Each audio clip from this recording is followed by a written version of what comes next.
ಮಗನೇ, ನಿನಗೆ ವಿಧ ವಿಧವಾಗಿ ಬೇಡವೇ ಎನ್ನ ನುಡಿಯನ್ನು ಮೀರಬೇಡ ಬೇಗನೆ. ಎಂಥ ಸಂಪತ್ತನ್ನಾದರೂ ಕಾಲ ಕ್ರಮೇಣದಿಂದ ಕಾಣಬಹುದು, ಆದರೆ ಸಂತಾನವೆಂಬ ಮಹದೈಶ್ವರ್ಯವನ್ನು ಕಾಣುವುದು ಎಂದಿಗೂ ಆಗಲಾರದು.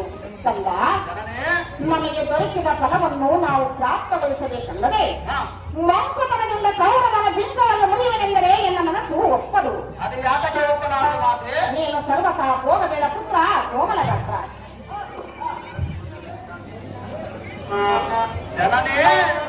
ಕಂದ, ಪರ್ವತಗಳನ್ನು ನಲಗಿಸುವ ಕಲಿತಿಲಕನನ್ನು ಬಾಲಕನೆಂದು ಯಾತಕ್ಕೆ? ಅಹೋ ಅಮ್ಮಯ್ಯ, ಸರವಾಲ ಮಂಶಡಿ ದುರ್ಗ ಜಲಕ್ಕೆ ಕಾಲ ಬೈರವನಿಸಬೇಕೆಂದು ಸೂರ್ಯದಿ ಈ ಪುರಾತನದಲ್ಲಿ ಹುಟ್ಟಿ ಸಾರ್ಥಕವೇನೋ? ಅಹೋ ಅಮ್ಮಯ್ಯ,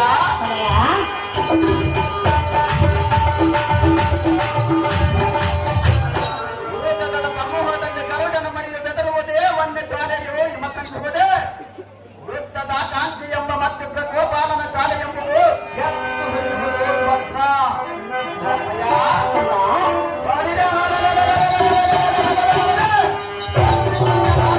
ಎಂಬ ಮುದ್ದಾದ ಮೌನ ಪುತ್ರನನ್ನು ಯುದ್ಧದೋಳು ಮಾಡಿ ಬರುವ ನೋಡು ಶತಚಿತ್ರ.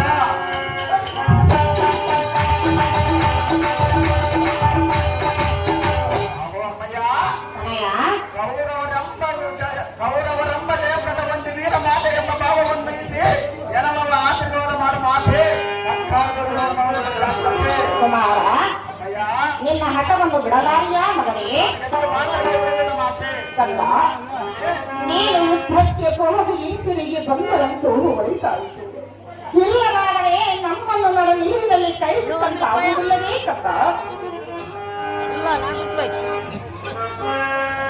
ಆಶೀರ್ವಾದ ಬಂದಿದ್ದರೆ ಬಳಿದ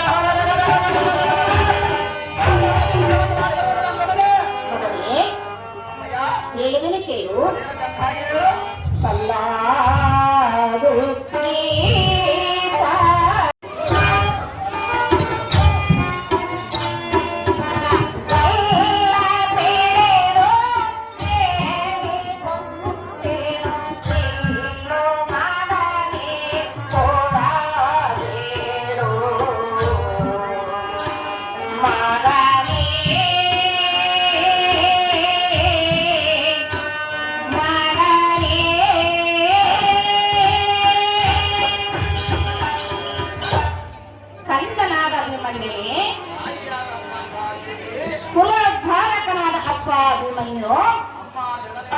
ಲೋಕದಲ್ಲಿ ತಂದೆ ತಾಯಿಗಳಾದವರು ಮಕ್ಕಳು ಸುಖವಾಗಿಲ್ಲ ಎಂದು ಮನೋ ಕೋರಿಕೆಯನ್ನು ಕೈಯುವರು.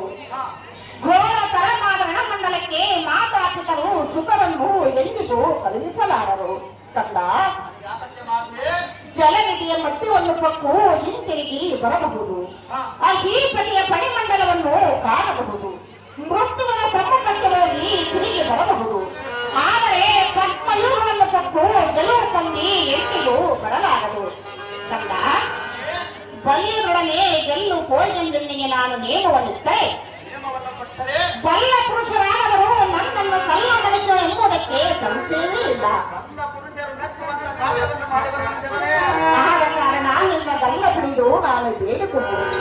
ನೀನು ಸರ್ವತ ಕೋಣೆಗಳ ಪುತ್ರ ಕೋಮಲಗಾತ್ರ.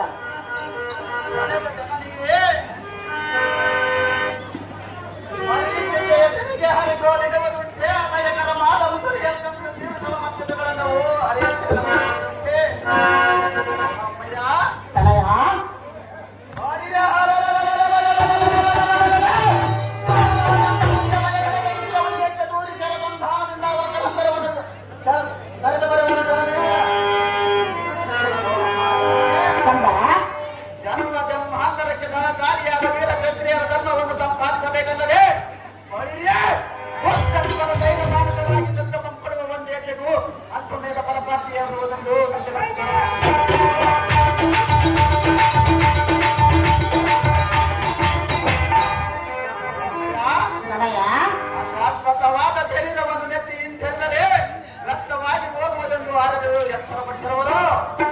ಅಮ್ಮಯ್ಯ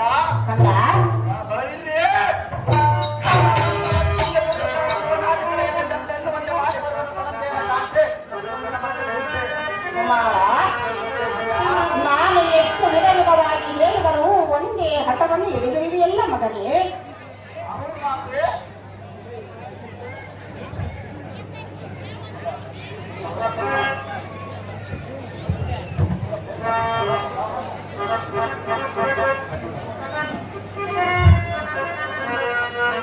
ಕಂದ ಜನನೇ, ಹೇಳುವನಿಗೆ ಕೇಳು. ಅದೇನು ಚೆನ್ನಾಗಿದೆ. ಹೊರಗೆ ಹೋದಾರೆ ಅಂತನಾದ ನಿಮ್ಮನ್ನೇ ತಾಯಿಯಾದ ಸುಭದ್ರಾದೇವಿ ಶರಣರು ಇಂದಿನ ದೊರಕ್ಕೆ ಬೇಗನೆ ಅದು ಯಾತಕ್ಕೆ ಮಾತೆ? ಪುತ್ರ ದುಃಖಂ ನಿರಂತರಂ ಅಂತ ಹಾಗೆ ನನ್ನನ್ನು ಪುತ್ರಾಗ್ನಿ ಎಂಬ ಜ್ವಾಲೆಯಲ್ಲಿ ದಹಿಸಬೇಡ. ಅಯ್ಯ, ಅಲ್ವಾ? ಜನನೇ, ಸಂತಪದ ನರಗೋಡಿ ಹೋಗಿರುವ ಕಾಂತನು ಬಂದು ಚಿಂತಾಮಣಿ ಎಂಬ ಪುತ್ರರತ್ನವು ಎತ್ತ ಹೋಗಿರಿ ಎಂದು ಬಿತ್ತರಿಸಿದರೆ ಆತನಿಗೆ ನಾನು ಏನೆಂದು ಪ್ರತ್ಯುತ್ತರವನ್ನು ಕೊಡಲಿ. ಯುದ್ಧ ಮಾಡುವುದಕ್ಕೆ ರಣರಂಗಕ್ಕೆ ಹೋಗಿರುವನು ಒಂದು ಹೇಳಿದರು ಮಾತೆ. ಕಂದ ಜನನೇ, ನೀನು ಎತ್ತ ಹೋಗಿದ್ದರೂ ಕರಿಯ ಕುಂಬಸ್ಥಲವನ್ನು ಸಿಲ್ಲುವ ಸಿಂಹದ ಮರಿಯೇ ಇಷ್ಟವ ಎಂದು ಹಾ, ಎತ್ತಿಕೊಂಡು ಅತ್ಯಾನಂದಪುರವ ನಿನ್ನ ಹೆತ್ತಾತನಾದ ಪ್ರಾರ್ಥನೆ ಬರುವ ಪರ್ಯಂತರ ನಿನ್ನ ಚಿತ್ತವನ್ನು ನಿಲ್ಲಿಸು. ಕಂದ ಜನನೇ, ನೀನು ಒಂದೇ ಹಠವನ್ನು ಹಿಡಿದುಕೊಂಡರೆ ಸಹಜವಾಗಿರುವನು ಮಾತೆ. ಸಿಂಧು ಪುರುಷನು ಎಂದಿಗೂ ಮೆಚ್ಚಲಾರನು ಬಾಲ ಭೈರವನಶೀಲ. ಜನನೇ, ಎಷ್ಟು ಹೇಳಿದರೂ ಬಿಡಲಿಲ್ಲ ನಿನ್ನ ಮನದ ಯೋಚನೆ. ಅಹೋಮಯ್ಯ, ಕೊನೆಯ ಪೂರ್ವ ಜನ್ಮದ ಸುಕೃತವನ್ನಿಟ್ಟರೆ ಮೇರು ಪರ್ವತಾಗ್ರದಲ್ಲಿ ತೊಡೆನೋ ವಾರುವಿಯ ಮಧ್ಯದಲ್ಲಿ ತೊಡೆನೋ ಅಥವಾ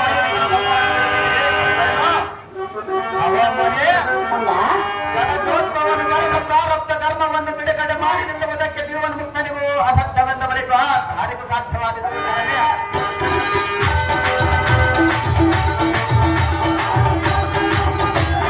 ಜನನೇ, ಇಂದಿನ ದಿನದಂಡೆಗಳ ಐವರು ಕೈ ಕುಂದಿದ ಕಾಲದೋರು ಇಗೋ ಕಡಲು ಕಡಗಲಿಯಾದ ಕಂದನಿದ್ದು ಫಲವೇನು?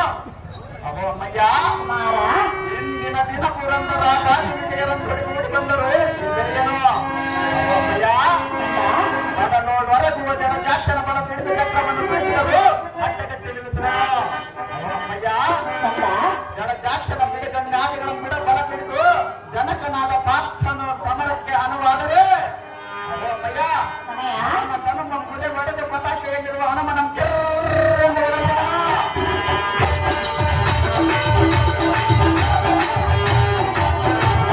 ಕೊನೆಯ ಕರ ಪಲ್ಲವನಿ ಬಿಲ್ಲು ಬಿಡಿದು ಕಲ್ಲಣಿಗೆ ಹೋಗುವ ಸಮಯದಲ್ಲಿ ನಿನ್ನ ಸಲ್ಲು ಕೇಳಿ ನಿಲ್ಲುವುದಕ್ಕೆ ಇಲ್ಲಿ ದೊಡ್ಡ ವಂಶದವರು ಯಾರೂ ಇಲ್ಲ. ಅಹೋಮಯ್ಯ, ಕುಮಾರ ಓಡಿದೆ ಮನೆಗೆ ನಿಮ್ಮ ಕಣ್ಣನಾದ ಪರಮಾತ್ಮನು ಬೆಂಬಲಿಗನಾಗಿ ಬಂದರೆ ಅವನ ಆದಾಯದ ಮುಂಬಲಿದ ಕುಂಬನಿಗೆ ಗೆಲುವುದಿದ್ದರೆ ಇನ್ನು ಮುಂದೆ ಎನ್ನ ಕರಾಮದಲ್ಲಿ ಅಮ್ಮ ಪಡೆಯುವುದಿಲ್ಲ. ಎನ್ನ ಧೈರ್ಯವನ್ನು ನಂಬಿ ಆಶೀರ್ವಾದ ಮಾಡುವುದು ನಿನ್ನ ಪಾದಾರ್ಪಣೆ ಬರುವುದಿಲ್ಲ ಮಾಡಿ ಅಪ್ಪ ಸಾರಥಿ ಈ ಮಗನಿಗೆ ಎಷ್ಟು ಹೇಳಿದರೂ ತನ್ನ ಹಠವನ್ನು ಬಿಡಲಿಲ್ಲ. ಇವನ ಮಡದಿಯರಾದ ಉತ್ತರಿಕನ ಗಾಂಧಿಯನ್ನು ಕಳಿಸಪ್ಪ ಸಾರಥಿ ಅತಿ ಜಾಗ್ರತೆ. ಇನ್ನ ಸಿರುತ್ತಾಗಲಿ ಮಾತೆ.